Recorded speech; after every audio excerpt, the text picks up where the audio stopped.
The latest Hulk Omnibus has just come out, Volume 3. The book includes about 880 odd pages. I paid about £60 for it. I think the price is, let's see, $125. So let's just go through the book. I think it's great. Lots of great stories from the early 70s. So first thing, of course, got here the Hulk Omnibus, Volume 3. And it collects a whole range of different stories. You can see here all the artists, Herbert Trimpe. I assume that's how to say his name. I always say it wrong. And here's the contents. You can see the stories are from 135 all the way through to issue 170. And you can see there's also a Marvel Superheroes number 16 included there. So with that, let's just go to the next page. Got the usual introduction. Roy Thomas, always very informative. I always find those super useful. Now, many of these, of course, are from the Marvel Masterworks, so they are quite a few years ago. First story, Kang. Kang has come up with a great plan to go back and stop the Avengers. I'm not certain why he just didn't go back maybe a few weeks before the start of the Avengers, or maybe sort of stopped Iron Man or Ant-Man or something like that, and then you wouldn't have had the Avengers. But still, got that great dramatic cover. Really love this.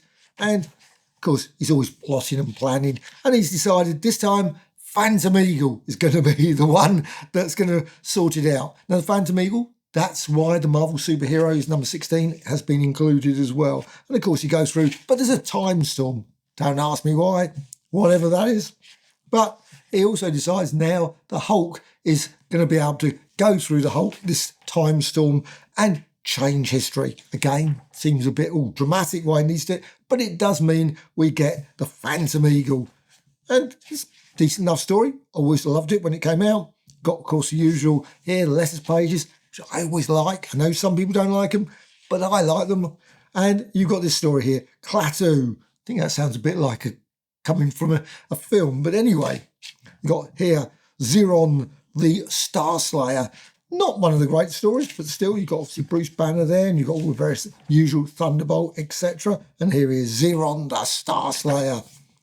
All dramatic stuff, of course. Lots of stories set in space in this book. Quite a few. And you've got here, see, battling away, the Abomination. Now, the Abomination does turn up a lot. Of course, the Abomination was from the early 60s. He got the strength of the Hulk, actually probably superior strength to the Hulk. But, of course, he doesn't have that sort of ability to get more stronger when he gets angrier. And, of course, the Hulk can. And he got there another letter page. And, of course, they're always battling away. Occasionally sort of join forces, but he always backstabs the Hulk at some point. And of course got dramatic there.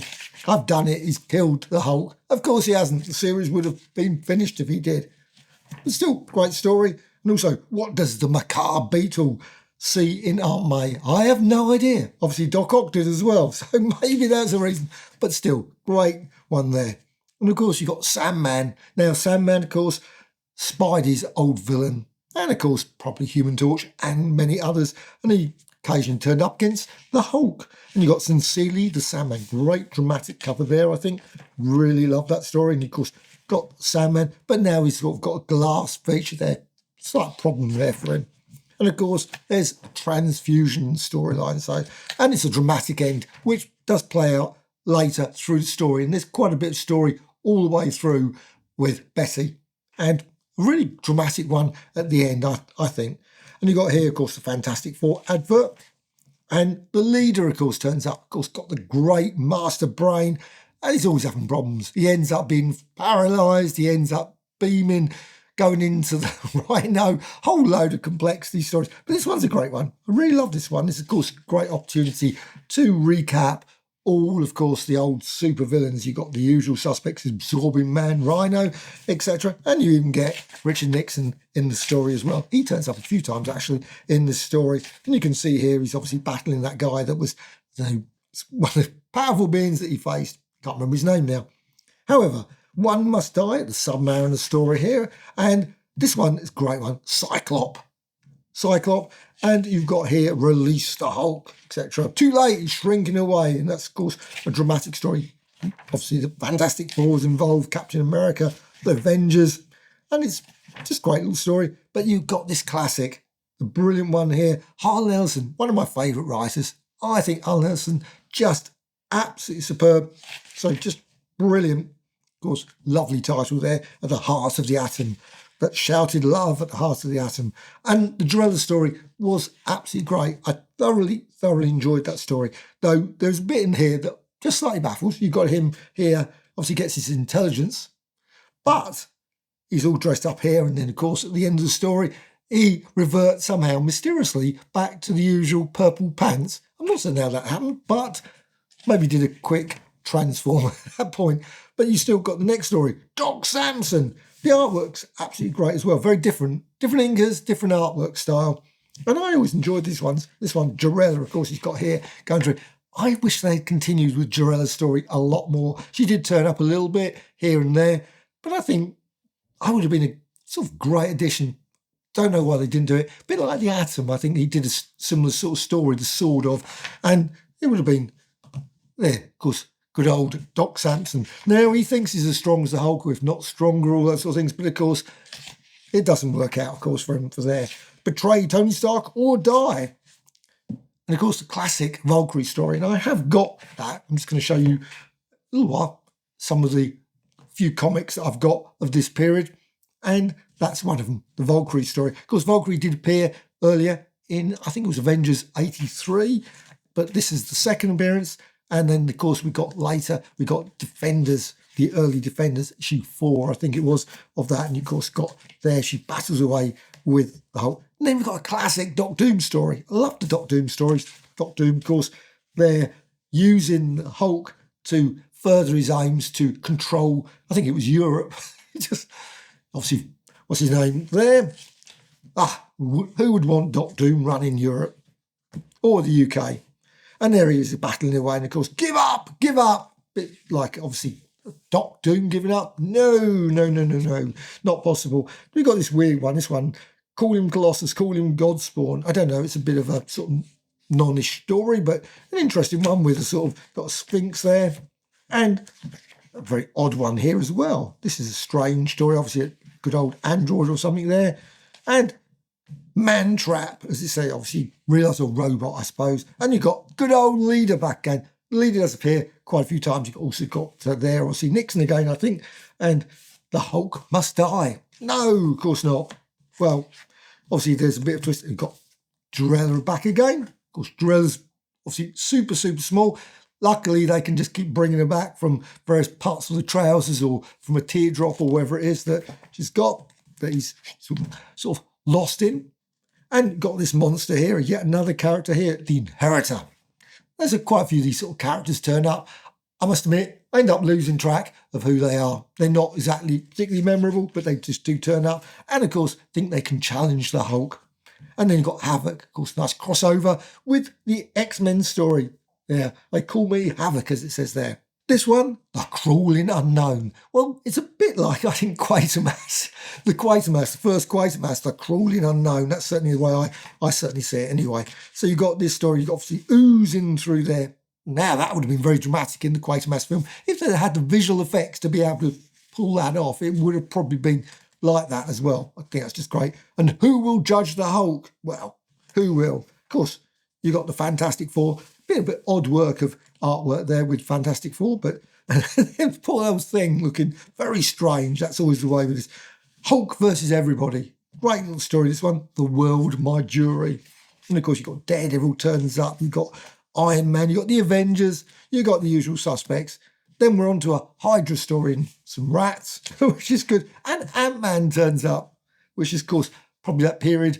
I think it was Marvel feature, wasn't it, with the Ant-Man story there and Hank Pym, of course. And you got there Hulk getting bashed with another story here with obviously Jarella turning up, but of course it isn't Jarella, but there's Jarella. She is back in the storyline again. And then we got another one of these little things with Steve Englehart now. This is, of course, from Marvel Masterworks. I don't know when this was, 2014. So, yeah, good 12 years ago. But we got this story. Name My Vengeance, Rhino. The Rhino turns up, and of course he's turned his back on the Rhino. Don't turn your back on the Rhino. Why should you have to worry? The Rhino, always a bit of a surprise character. Of course, appeared first in Spider-Man and basically, he's never been that super powerful. He's obviously reasonably powerful, but he really doesn't have a chance against the Hulk. We know he doesn't have a chance, but he keeps trying. And of course, there's also the leaders involved as well in the storyline, which is pretty good as well. And of course, the Abomination turns up again. We've got all the usual suspects in this book. I think it's just a great, lots of dramatic story where he goes trying to look for Betty as well. There's all the various storyline with that that's running through the story. And again, you've got, obviously here, Betty again, Talbot. And this is the first of the Hulks that I ever got. Certainly I can recall. Now, obviously, I was buying the comics when they were back in the day. But this was my first US comic I bought of the Incredible Hulk, the blockbusting beast. Bit of alliteration there. For the life of a mutant. A character I always felt they should have done a whole lot more with. The Mimic, I do not know why, that they sort of like completely ignored him, sort of like, why? Great character, would have been brilliant in that middle period of those X-Men stories in the first, obviously, batch of X-Men stories. Instead, I think the stories were not as good as they could have been. And the Mimic, I certainly would really help the story. There he is, the Mimic. Has all the powers of the X-Men, of course, as well as draining everyone else's powers as well. And in this case, the Hulk. Then we got Wendigo. This, of course, the stories are set in Canada. There's a lovely bit of Canadian one, I think, this here. She's obviously surrounded by various people. And you've got the Wendigo there. And you got this guy, the Gremlin. This is quite good because, of course, I suppose Gremlin, I guess that's the thing. And also the son of the Gargoyle. The Gargoyle, of course, the first villain that the Hulk faced. And you got Captain Omen in the storyline, a very odd story. Lots of undersea water there, storyline. And, of course, the green-skinned god there. And he battles this guy called Aquan. Though I must admit, he looks a bit like the Orca character, maybe. I don't know. But still, obviously battling away underwater. And we're on to the next story. Destroyer. An absolutely brilliant one. This one I remember picking up. Of course, got Hawkeye in. Really great story with this sort of electric monster. I think he's obviously one of the old original sort of sort of superhero stories. You got Zack, was whatever his name was, maybe even. But still. Then we're on to the final run, the stories. And I really enjoyed these ones. But unfortunately, I think at the time, I vaguely remember what happened. We lost all the various Hulk stories, all the comics over in the UK. And we've got MODOK. I don't remember actually seeing this in my newsagents. If I saw it, I would have picked them up in, obviously, Dark They Were and Golden Eyed. I didn't get them in the local newsagents. And he, of course, got MODOK there, and he's got his Hulk busting thing or whatever it is. He's stomping there. It's never gonna stop. I mean, the leader's tried it multiple times with huge androids, but no, he tries it. Hate of the Harpy. And of course, you've got this great story here. And we've got Betty becoming Harpy, the Harpy character. Now, I don't know if she turned up ever again, if they multiple stories afterwards, but certainly this was a dramatic story. I love that one. Calamity in the Clouds. Just great. And they've got another character here, a massive character. They always did this with the Hulk. There was always these characters that come along that bashed away. And, of course, got MODOK there again. MODOK always having problems. I don't know why he just didn't create the Cosmic Cube again. Perhaps he could have done, but he didn't obviously think about that sort of thing. But instead, we got this storyline here. And we're on to the end part of this. And we got this, the Phantom Eagle. One of those characters that I think probably maybe did feature in comics afterwards. I'm not certain, but certainly this was the story. I remember Phantom Eagle, that you got the American fighter there, of course, fighting the Germans, etc. in the First World War.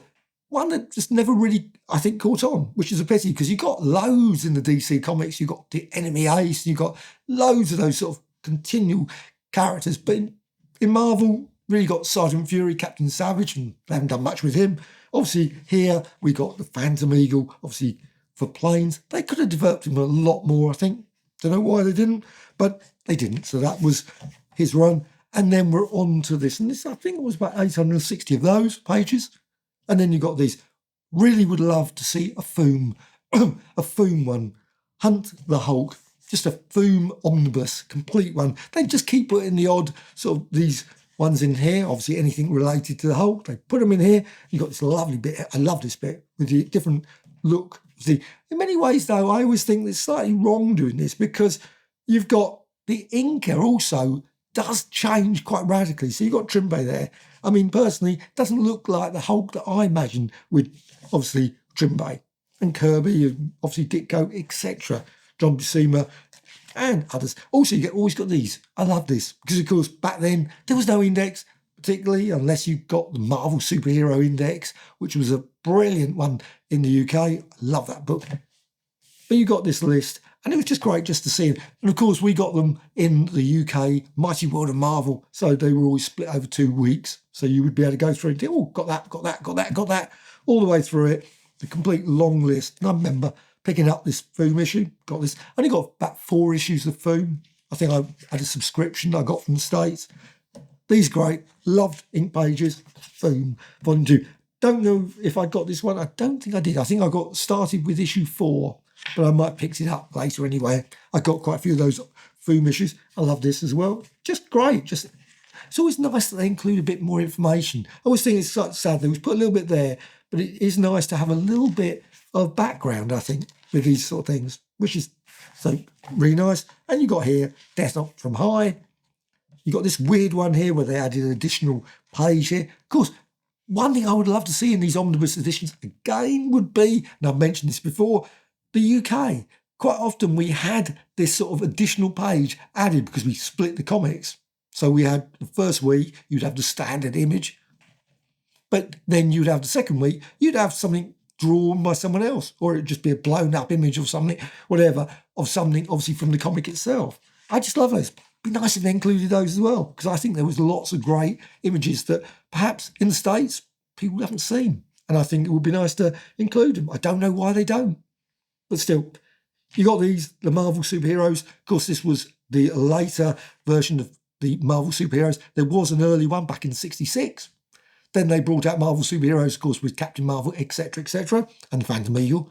And then they brought it out again. They obviously liked the Marvel superheroes, and it was the Hulk. And the covers sort of match the ones, I think, in most cases of those. And that is it. A run through. And of course, as always, you got the great back cover with all this, and there's the, of course, the information, $135, etc., given the issues 135 to issue 170. So, of course, the next volume, volume 4, will include, of course, the classic Wolverine story and Marvel Superheroes number 16 there. All the stories in volume 3 are available, of course, in the Epics, as well as probably Essentials and other versions as well. But here's the Epics.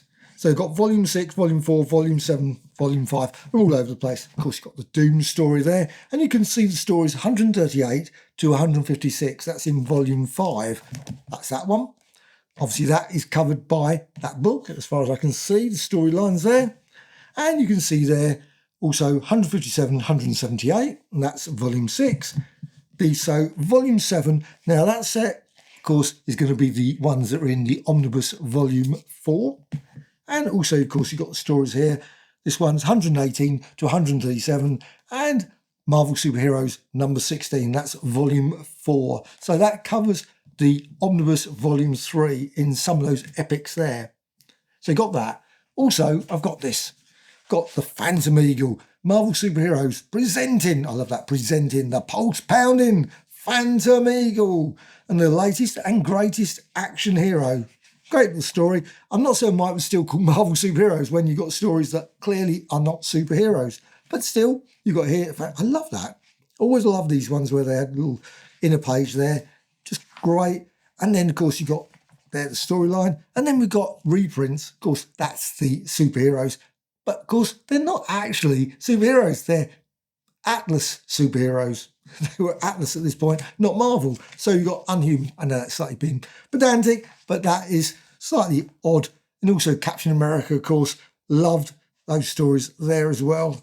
Actually, that was a great one. Actually, one of my favourite Submariner stories is a bit later. Also, you got here, obviously, Manili. Joe Manili's brilliant Black Knight. Again, not particularly a superhero, but still really great little character.